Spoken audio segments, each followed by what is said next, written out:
Welcome to Preserving the Pantry, where I talk about everything related to food preserving. I am your host, Kathy Burgett. Hello and welcome back to Preserving the Pantry. Today I'm going to be talking about raspberries. We grow quite a lot of raspberries, and depending on the year, we can pick gallons of raspberries during the summertime when they're producing. Every year's a little bit different, but we always get quite a few raspberries, and I do a lot with raspberries. One of my favorite things to do when the kids were younger, but I still make them from time to time, is making raspberry fruit roll-ups or raspberry leather. It's just fresh raspberries or frozen raspberries and a little bit of sweetener. I use honey, but you can use sugar or another sweetener if you prefer. These raspberry fruit roll-ups are really simple to make. They do need a couple pieces of equipment. You'll be using a blender or a food processor. You need a dehydrator, and then on the dehydrator, you'll use the regular trays that are lined with a plastic sleeve or a plastic liner that goes on top of the regular dehydrator trays.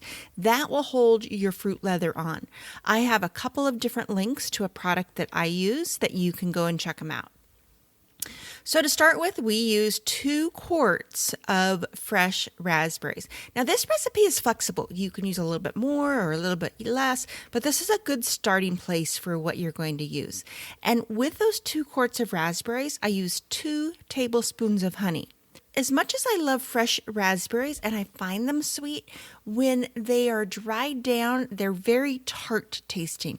So just that little bit of honey kind of balances out that tartness and adds just a touch of sweetness that makes them just perfect. So to start with, pick over your raspberries, make sure that there aren't any leaves or that little center core left on the raspberries, and place them in a blender or food processor. And then add your honey or your sugar to that. And just process until it's really nice and smooth. Now you're still going to have seeds in there, and we're going to try to remove as many of those seeds as possible. I don't mind the seeds on raspberries, but when the fruit is dried and the seeds are left in there, it feels like all you have is just a layer of seeds. So we're going to pour this mixture into a fine meshed sieve. And then I place that over a bowl, and most of the puree is going to come through. I do use the bottom of a soup ladle that I place in the bottom of that I place directly into the sieve, and I just go around and around in a circular motion. And it helps push out all of that puree. Now, some seeds are going to slip through, and if you look at the pictures of my fruit leather, you will see some seeds in there. That's okay. You're still going to be removing the majority of the seeds. Then all you do is you pour this directly onto that plastic liner. I fill up the liner as full as it will go so it's not going to overflow, but you want a good amount on there. If you put it too thin, and this was a mistake I made the first few times I made these. If you put it too thin, then when it dries, you almost have a translucent piece that's so thin that it just tears right apart. Remember, as this is drying, that it's going to be compressing down and it's going to be getting thinner. I put those on there, fill up as many as I can. Usually it takes 2 or 3 of the liners. And then I turn my dehydrator on to 145 degrees Fahrenheit, and I just let that go until they're fully dry. It takes anywhere between 5 to 7 hours. This is going to vary depending where you are, how thick you put that layer on your dehydrator trays, and how many trays you're actually drying. It's best to just get in there and check. You're looking for a nicely dried piece, but it's still pliable. You don't want any wet places on there because they will not dry out at all. And then you let that cool.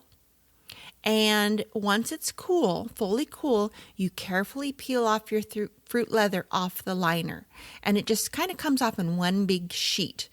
Then what I do is I slice that right in half down the middle, and I place each half on a piece of parchment paper, and I roll them up.